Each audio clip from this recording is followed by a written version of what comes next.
इतनी भयानक गर्मी में खाने में बड़ा मजा आएगा। हाँ ये लो।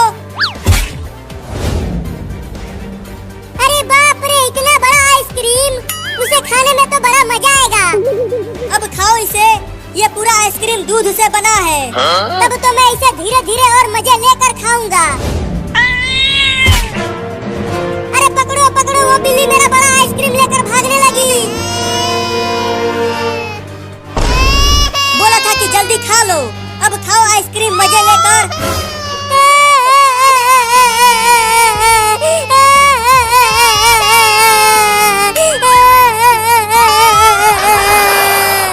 अब मैं क्या खाऊंगा? अरे रो मत, ये चिंकी वाला आइसक्रीम भी खा ले। अरे हाँ, ये तो मैंने सोचा ही नहीं। ला दो चिंकी मुझे आइसक्रीम। हाँ ये लो, अब जल्दी खा लो इसे, नहीं तो बिल्ली इसे भी लेकर भाग जाएगी। हाँ जल्दी से खा लेता हूँ। अरे ले गया, ये वाला आइसक्रीम भी ले गया चूहा। अब खाओ भूलिया।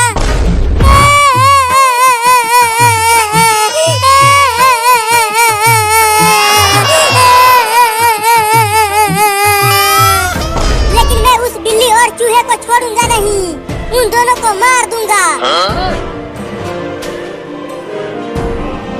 चल चिंकिया, एक बोरा और गेहूं चुरा कर बेचते हैं और इस बार बड़ा कुल्फी खरीदेंगे। हाँ चलो, गेहूं का बोरा चुराते हैं।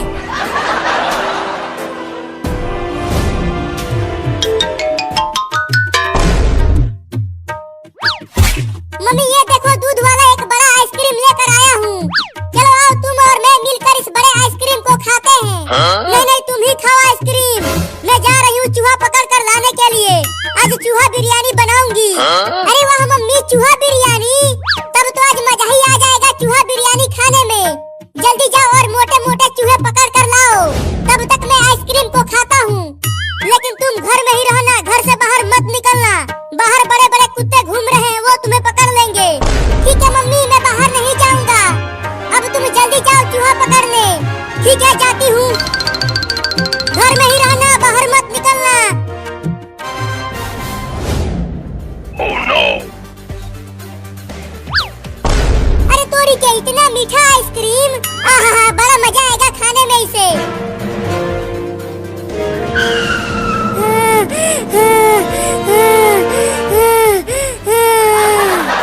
बाप रे, कहाँ कहाँ नहीं ढूंढा उस बिल्ली और चूहे को। पता नहीं वो दोनों कहाँ भाग गए हैं मेरा आइसक्रीम लेकर। ओह, इतना मलाईदार चीज तो मैं पहली बार खा रहा हूँ। अरे इस लकड़ी के घर में से कुछ आवाजें आ रही हैं। जरा देखूं तो कौन है इसके अंदर।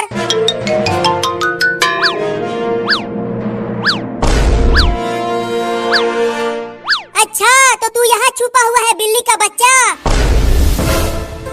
और यहाँ बड़े मजे से मेरा आइसक्रीम खा रहा है।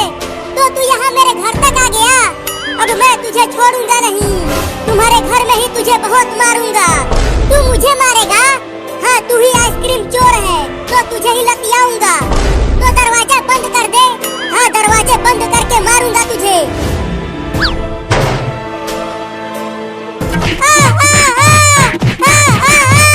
अरे मैंने काट लिया। अरे यहाँ नहीं, यहाँ नहीं। अरे यहाँ भी काट लिया। अरे छोड़ दे रे, कितना मारेगा मुझे? मैं यहाँ कभी नहीं आऊंगा बिल्ली।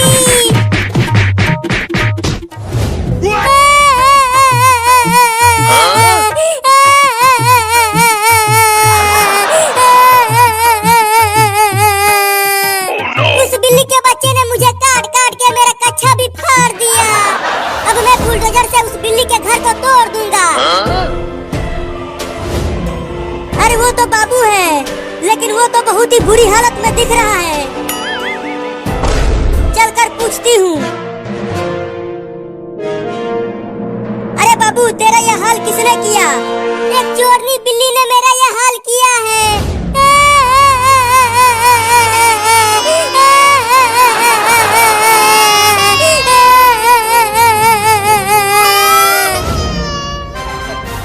उस बिल्ली ने तो तुम्हारा बहुत ही बुरा हाल कर दिया है और तेरा कच्छा भी फाड़ दिया है।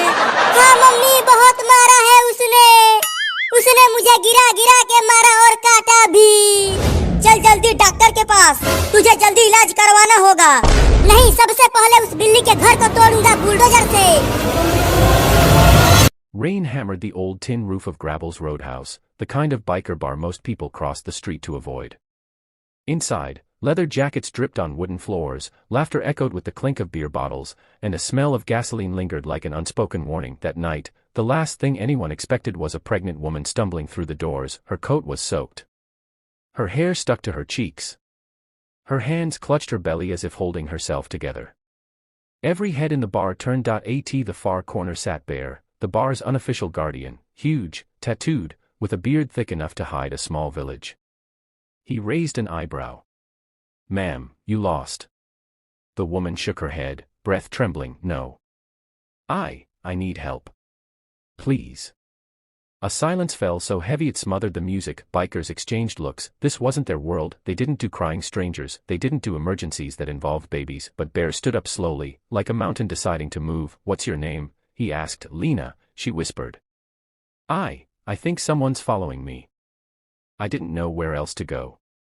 The door banged open behind her. She flinched so hard she nearly fell. Bear stepped forward instinctively, catching her by the arm before she hit the floor, but the doorway was empty. Just the wind and darkness. Still, the fear in her eyes said enough. Bear nodded toward a booth on the side. "Sit. Breathe. Nobody's touching you in here." Lena slid into the booth, shaking uncontrollably. A few bikers muttered, unsure what to do. This was all new territory. Roxy, the tough-as-nails bartender with eyeliner sharp enough to cut glass, came over with a warm towel. "Sweetheart, you're freezing. Start with this." As Lena pressed the towel to her face, tears ran freely. "I'm 8 months pregnant," she said. "The father, he's not stable. Tonight he snapped." I ran. Roxy's jaw clenched. Bear's fists tightened. Now the whole bar was listening. "He said he'd find me," Lena whispered. "And I think," her voice cracked. The door burst open. Wine shoved rain inside, but it wasn't the storm that made the bikers stiffen. It was the men standing in the doorway, tall, wild-eyed. Soaked, his anger seeped into the room like poison. "Lena," he shouted. "Come here. Now." Lena shrank into the booth, hands hugging her belly. Bear stepped between them. "She's not going anywhere." The man's lip curled.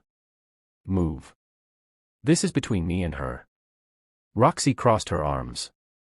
"Not tonight, sweetheart." The man reached into his jacket, and the entire bar tensed like a tightened spring. For one terrifying second, Lena thought this was where it all ended, but instead of a weapon, he pulled out a crushed pack of cigarettes. He lit one with shaking hands. "I just want to talk," he said, voice trembling more from rage than cold. "She belongs with me." Bear stepped closer, towering over him. Belonging ain't the same as being trapped. The man's eyes darted around, realizing every biker in that bar was now staring at him like a pack of wolves, deciding if he was worth the trouble. "You people don't know anything," he spat. "She's making me look like the bad guy. You did that yourself," Lena said softly, her voice cut through the room sharper than any knife. The man froze. She stood slowly, one hand on her belly, the other gripping the table for support. "For months, I begged you to stop yelling. To stop drinking. To stop scaring me." Her voice wavered, but she kept going. "Tonight you threw things. You told me I didn't deserve this baby." A ripple of anger rolled through the bar. Bear growled, "You said what?" The men swallowed, suddenly realizing he'd wandered into the wrong kingdom. Lena took a breath. "I ran because I want my child to grow up safe. Loved. And none of that was going to happen with you." Her words hit him harder than any punch. He looked at her, not in love, not in remorse, but in fear of losing control. "I can change," he whispered. "No," Lena said, shaking her head. "You've had 100 chances. This time, I'm choosing us."